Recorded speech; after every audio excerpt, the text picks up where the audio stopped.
Ladies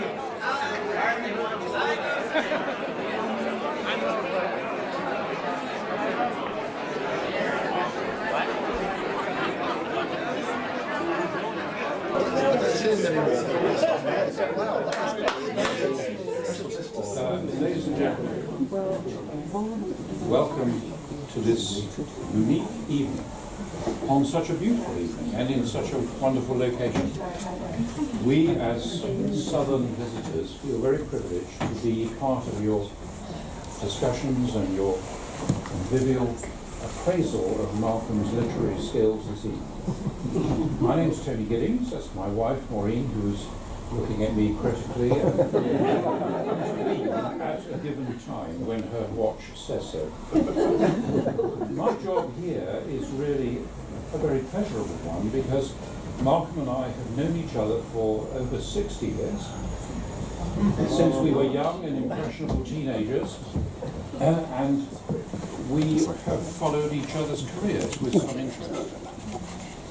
In fact, I'm reminded of the fact that the first time I visited Edinburgh was on a bleak August morning in the late 50s, a time when the whole of post-war Britain was really rather a grey world, and a world which was not anything like today's world. I mean, there was nowhere to go in the evening, and there wasn't much to do at other times. But we believed it to be normal because we'd grown up with it. We had all the inexperience and the enthusiasm of teenage people, and we dabbled in all sorts of enterprises, varying from plays, films, music, and other interesting teenage things. And I drove a minibus containing a group of us, including Malcolm, and several other people who subsequently made their name in different fields. I won't go into all of them tonight, including a man who played the guitar and the top of whose head steamed very badly every time he ate a curry. But leaving aside the details, we arrived in Edinburgh because we had come to the Edinburgh Festival with a film that we'd made. And it was a young man's film, I suppose you could say. It was a film describing a totalitarian state, corralling and oppressing nomad people. It was called Nomad Freeman. It's available to buy. The soundtrack is slightly difficult because it was shot on XRAF cinefilm, developed in the steaming headman's bath, and edited with great skill, but no sound. Anyway, we came to Edinburgh. We hired a minibus which was specifically forbidden to students. Fortunately, I'd just been thrown out of one university and I was driving a lorry and therefore was qualified as the only driver for this. We drove from Bristol all night to Edinburgh, arrived at 9 o'clock in the morning. We were received by a prim and very efficient Edinburgh landlady in Morningside, and we had our first experience of Edinburgh hospitality. We walked into a pub which was silent, and at the bar there were 12 or so gentlemen drinking silently, and the one girl who was with us got a very strange look, and I suddenly realized we were in a different cultural environment. Anyway, this evening is not really about me or about us at that time, because Malcolm has gone on to do extraordinary things since that time. Those of you who have had a chance to read some of his book will realize just what a remarkable career he has had, and what a remarkable person he is. And I can tell you that he is still the same person that he was in his teenage years, which says something considering all that he has achieved and been through. He left school when he was 16. He went pedaling his bicycle to night school 3 nights a week for 5 years in order to get a higher degree. He qualified as an associate of the Institute of Chemistry, and then he was fortunate enough to do a PhD and some advanced research, and he then went on to do some of the other things that he will tell you about in his book. But he's had a remarkable career, And a lot of it's been quite difficult.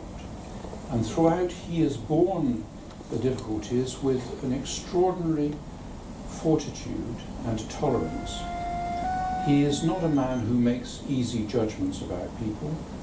He has a great deal of humanity and insight, and that comes over in the objective way in which he describes his experiences. He has been, as I say, a scientist, and his scientific rigor has underpinned everything he's done in his life. He has been an analyst. He not only was a teacher, but he was a man who went out to look at the way the world works, and he came to Guildford when we were living there to do a study of the local offices of the Ministry of Agriculture and Fisheries. And under the banner of Thatcher's need for getting business practice properly accepted into public life, he was able to find out that the price of a government-produced rat at that time, this is actually an animal, not a political person. The price of a government-produced rat was £30.13, but a privately generated creature of the same type was £1.88. And this spurred his skill in strategic analysis, accountancy, and generally getting that value for money. He has been an extraordinary administrator. You will know that he was material to setting up the NASCO organisation amid great difficulty, where he had 9 people to deal with, as it were, in coming to an arrangement which would produce a functioning organisation. And he was rightly advised to read a book which probably, from his natural bent, he would never have consulted. But Machiavelli was extremely useful in a difficult stage. I regard him as a hero. Not only is he a man who, when his car broke down in France, could produce from his coat pocket 2 wheel bearings to solve, but he also survived in another car-related incident the total loss of everything he possessed, when his car, unbelievably, was stolen while it was in a car wash, driven away by a thief, and he lost everything he then had. He describes this in the book, and he says that he fell to his knees. Now, this is something I find more difficult to imagine. But I did notice a commercial on a passing bus this evening that said, "Pray, it's not as difficult as you think." I wondered if this was something which now is in Edinburgh he might find easier. I think he's been a hero, frankly, in the way that he has endured very many adverse things during his life, setbacks and difficulties, and he has borne them all bravely and objectively, and he sought to make the best use of it. Through his stories, we learn of his humanity. We learn of his ability to look at the good and bad of the human comedy that we all live, and to take the best of it, and to make the best way forward, which is something which we all wish we could emulate in those troubled times. He's also been an international traveller, and one of the things that I most remember from reading his memoirs and from talking to him in the pub during various intervals we've met is how easily we can, in Britain, where we have a free press, freedom of movement and freedom of ideas, forget that there were whole millions of people in nations who for the whole of their lives endured a repression and a choiceless society which we can barely imagine. And perhaps one of the things that we should most take from what you've written about that, Malcolm, is how we should honour and protect what we have. Difficult, untidy, awkward, and frustrating as it may be, the alternative is very severe and very, very much to be feared. I think he writes from the heart. I think he writes with an extraordinary innocence and fearlessness about what he's endured, which you will find engaging and truthful.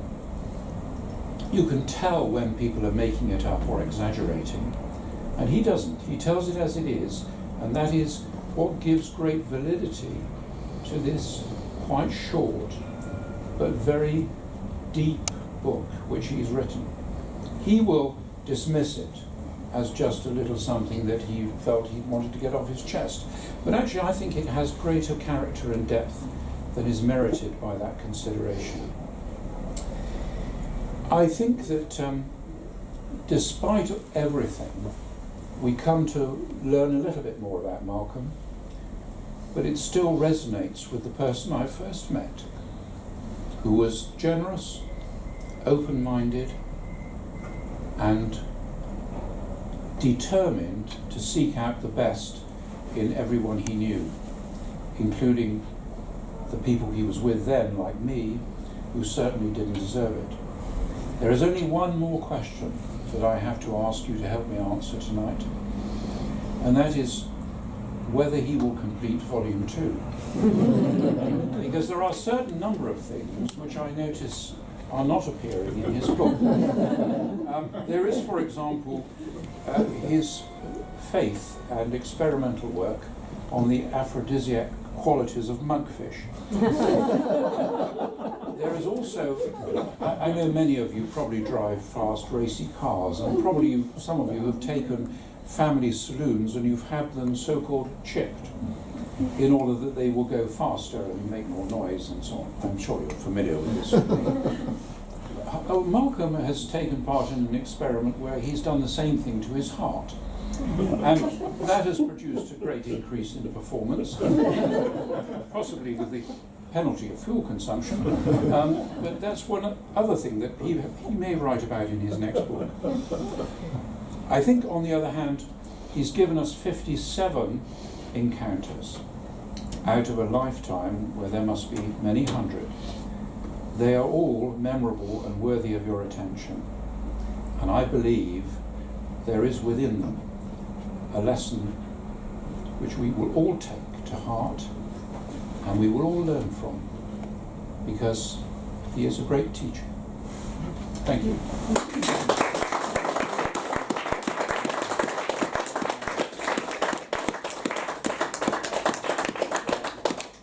Tony, my mother wouldn't recognise me. But thank you so much for coming tonight, and sincere thanks to Maureen for coming, both of you flying up from Guildford, and my daughter Susie too, came up from London today. And I'd like to thank Madeline Mackenzie. She's in charge of sales. And it's thanks to Madeline, she did a lot of organising for tonight. So thank you, Madeline, very much.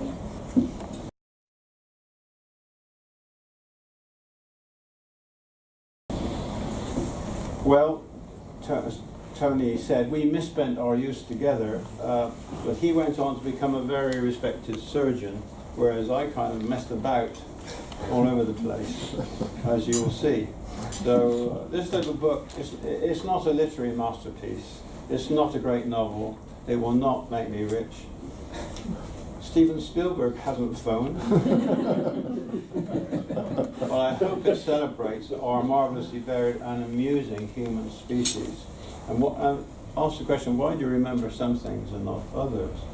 And I suggest in the book that we do so because the encounter has some element of craziness, madness, stupidity, fun, or embarrassment. We have thousands of encounters in our lives. We don't remember most of them, but the few that we do are because of something silly, strange happened. And I've always been fascinated by encounters like that with another human. When they go off in an unexpected direction, that always fascinates me. It's something you should be quite normal, and then suddenly it goes off.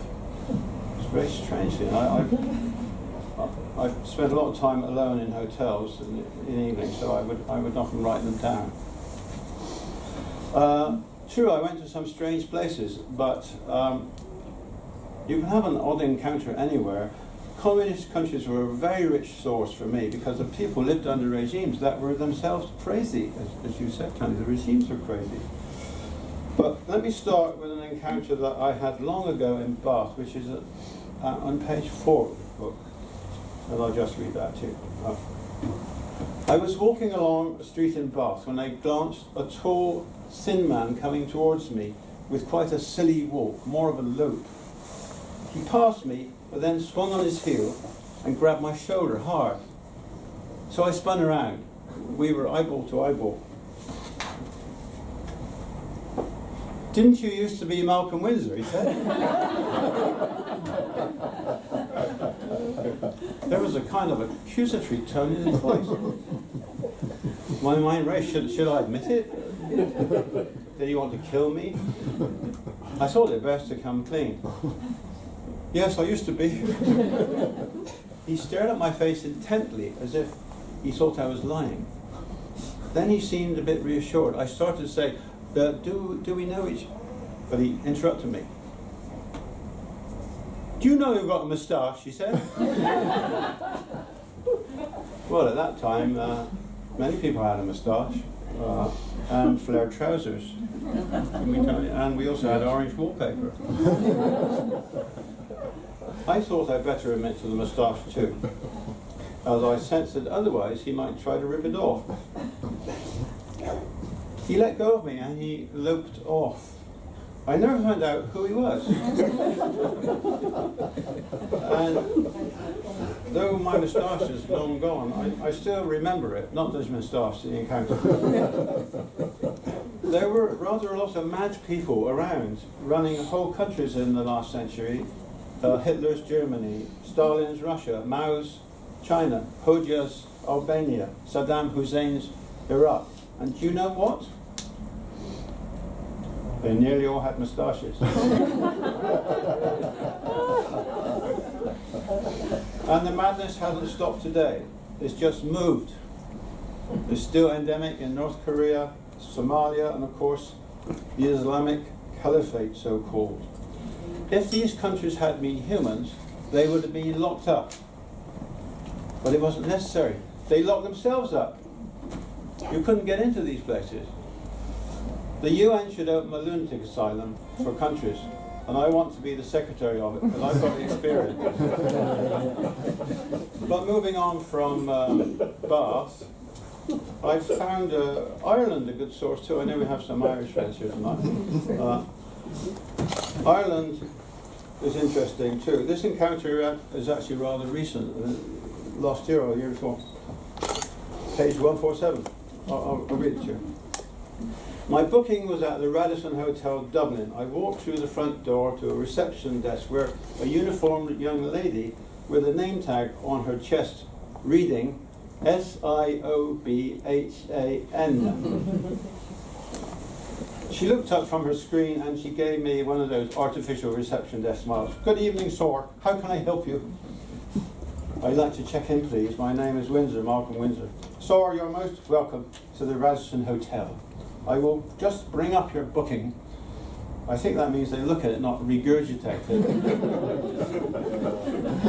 Yes, I see it, sir. And I see that you're here for 2 nights and sharing with Stephen Grobel. Shook my head. No, I never heard of Stephen Grobel. I'm not sharing a bedroom with him. Well, she seemed to disbelieve me, and she typed vigorously into her computer, making noises. I peered again at her name tag, wondering how to say it. SIOBHAN. But she stared at her screen.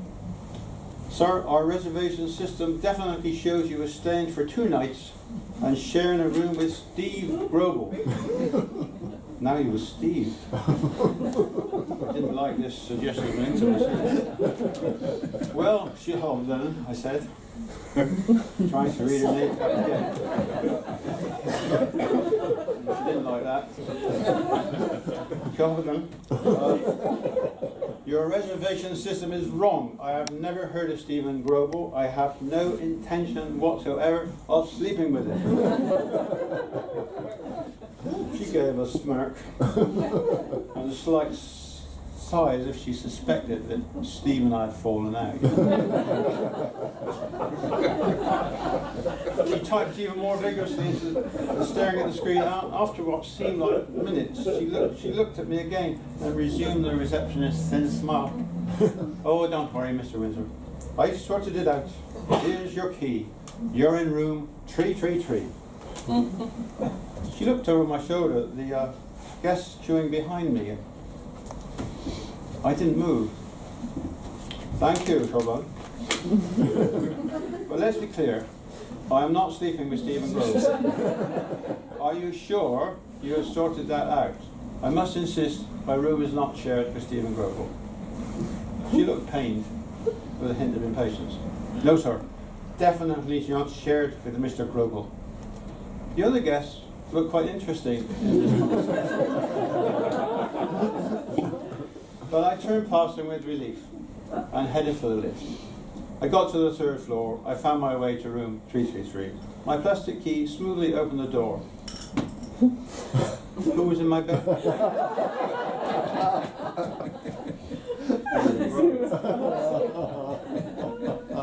He was startled, of course, as was I. There was silence.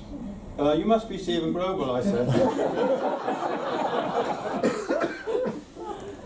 He was quite young, lively looking, quite worried by this intrusion. How did you know that? He said. Oh, I just knew it would be you.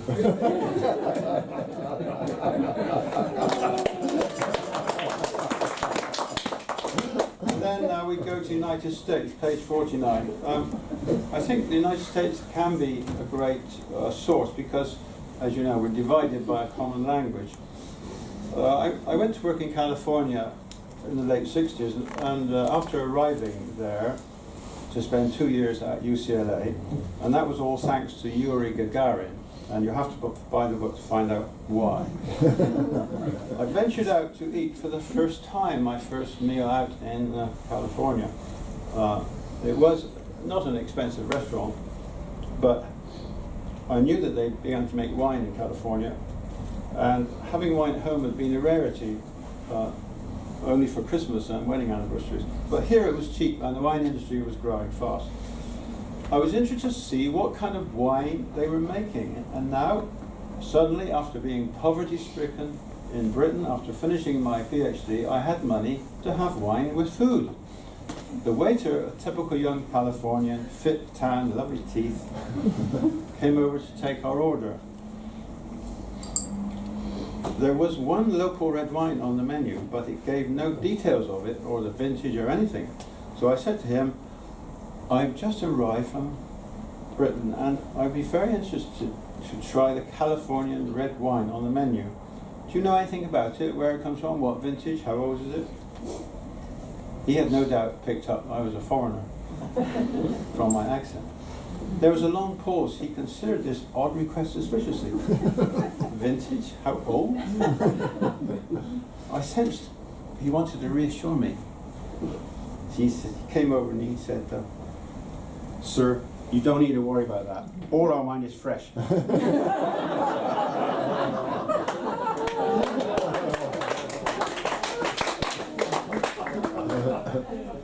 And then an encounter on page 98 with a Frenchman, which some of you will have heard, which was humiliating for me rather than amusing.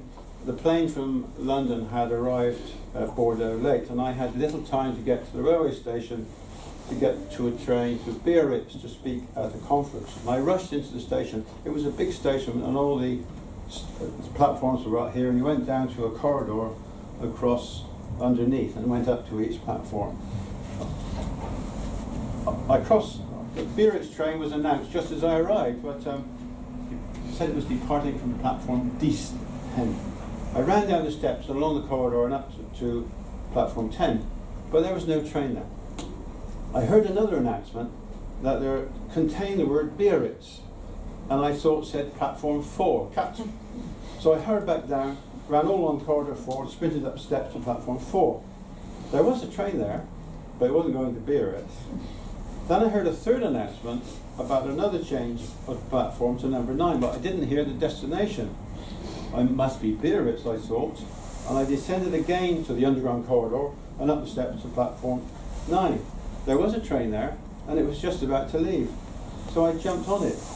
Sweating profusely and completely breathless, I fell into the first compartment, still not sure if this was the train for Biarritz. There was only one person in the compartment. He didn't seem to see me, sweating, panting, arriving into his little world. He was staring into space. He was wearing a beret, he was smoking a Gaulois. He didn't have any onions around his neck, but he must be French, I thought. So I said to him, "Excusez-moi, monsieur." He looked at me uninterestedly. I repeated myself very carefully to get his attention because I wanted to get off at the next stop if it was not the train. "Excusez-moi, monsieur. Est-ce que c'est le train pour Biarritz?" I was eager to speak the language well because in NASCO it has 2 official languages, French and English. I pronounced the words in my best French accent. He studied me for a moment. Now the cigarette was stuck to his lips. I said it again, even slower. "Est-ce que c'est le train pour Biarritz?" He looked more puzzled, perplexed. He screwed up his face as if he was carefully thinking of a response, the cigarette still dangling from his lips. I was only expecting a one word, oui or non. At last I saw he struggled enough. He was going to speak. "I'm sorry, I don't speak English."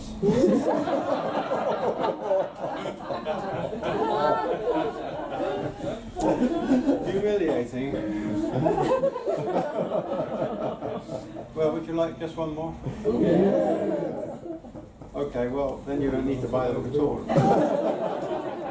Well, Tony is not having his breakfast. He's going to help me with this little sketch. There's a dialogue in the book about, on page 97, one of the first international negotiations I ran here in Edinburgh. I think it was at a hotel called the Dragonara. I don't know what's it called now. But the Prime Minister of the Faroe Islands, the name was Atli Dam, was there, and he was representing his country, of course, because the fishing was the lifeblood of the Faroes.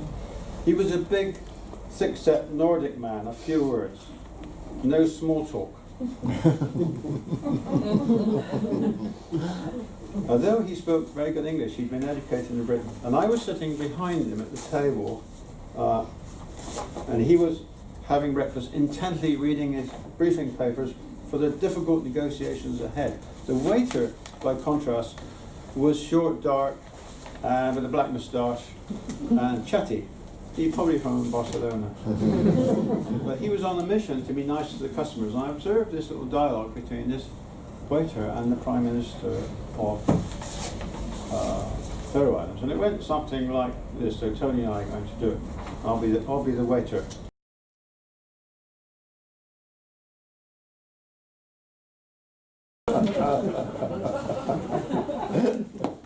Good morning, sir. Good morning. How are you today? Fine. Sir, can I get you any more coffee? No?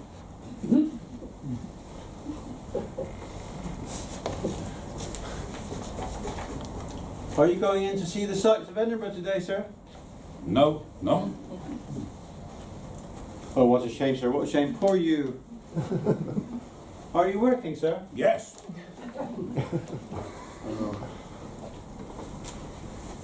Where are you from, sir? The Faroes. Oh, the Faroes. Very nice, sir. Very nice. Is that near Egypt? No, nowhere near Egypt.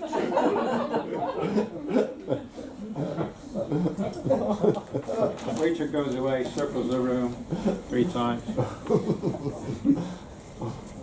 Any more coffee, sir? No.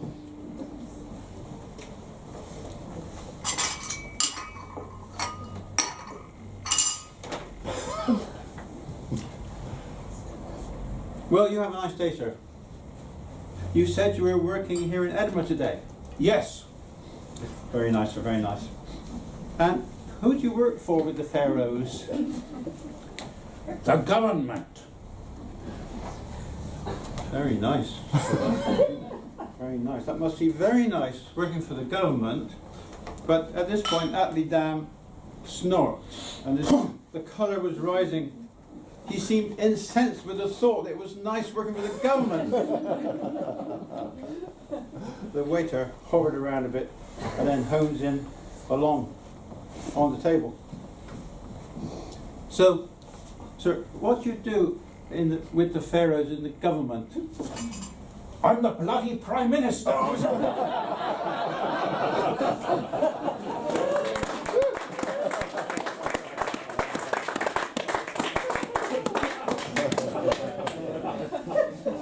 That actually happened. It was amazing. Well, ladies and gentlemen, these are a few of the short pieces, but some of the stories are about real madness, like that of my poor first wife. But I'm delighted that she finally recovered from the torment of schizophrenia. And that sort of madness is not at all funny. And from each book tonight, we will donate £1 to the Scottish mental health charity Support in Mind. Of course, if you want to give it a lecture, you can. And I know people already have done so. The paperback is on Amazon for £7.99. Here it's £6.99, so £1 of that goes to charity. Ladies and gentlemen, we all have special memories, and you may find that yours too are linked to some odd encounters, and we store them in our brains. And it's interesting to think that our brains are probably, well, I think certainly, the most complex objects in the whole of the solar system, our solar system. And yet, the human brain weighs only 2 or 3 pounds. And I know the medics would know this, but I read that it's 75% water. Bit of alcohol in my case. And the rest, believe it or not, is 60% fat. So it's the fattiest organ in the body. Yet, our brains have a massive capacity, and as we get older, we accumulate huge amounts of memories, and it gives us a comforting pleasure to find them in this mass of fatty grey folded cells and pull them back out, recall them. Especially when we've a long relationship and we many shared experiences, what could be nicer than remembering things together? And when my mother died, my father said that was one of the worst things to bear. There was no one now who shared and understood all his memories. So in this little book, I've tried to celebrate the mad, eccentric, the idiotic, the frightening, the funny, or embarrassing characteristics of our species. You see, indeed, by accident, I seem to be a collector of them. Are we, to a great extent, are we our memories? Certainly they die with us, and we fear more than almost anything losing our memories before we die. But before we all do that, I do hope this little book might amuse and interest you. And if it does that, I'll be happy. Ladies and gentlemen, please have another drink. All the wine at the New Club is fresh.